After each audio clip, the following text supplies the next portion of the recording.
Ticket পায় নাই, এভাবে কি সুযোগ আছে? শুনেন, ওরা টিকিট পায় নাই, মুচি ভাই কাউন্টারে যান, ভিতরে উঠলে টিকিট কাটবে, ঠিক আছে? ভিতরে একটা টিকিট কাটবে। উনি তো টিকিট কাটছে, ভাই যাত্রী উঠবে না, গেট খুলবো না আমি? টিকিট ছাড়া কি ওঠানো যায়? না না, যাত্রী বলতেছে ভাই আমি গেটে এই কম্পার্টমেন্টের, এই কম্পার্টমেন্টের লোক, আমি কি করবো? আমি টিকিট কাটছি, আমার বৃদ্ধ মা কম্পার্টমেন্টের লোক, ঠিক আছে? কি কইছে লক করা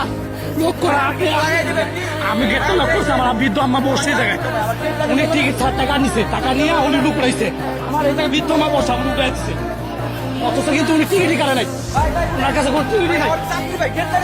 আপনার চাকরি কিন্তু নিয়েছে ভাই, টাকা নিছে ভাই,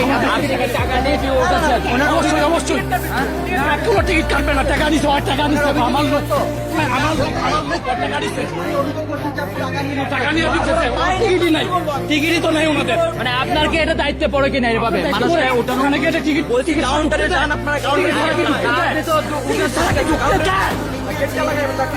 গেট লাগাইছো না, তুমি গেট খোলা কেন?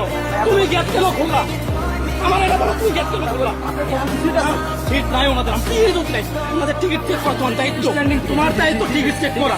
তুমি কেন তুমি টিকিট আমার লোক, তুমি বলছো তো আমার লোক, তুমি এইভাবে বলছো আমার লোক, ভাই, উনি তো বলতেছে ভাই আপনি স্ট্যান্ডিং টিকিট অলরেডি হ্যাঁ, টিকিট হয় না।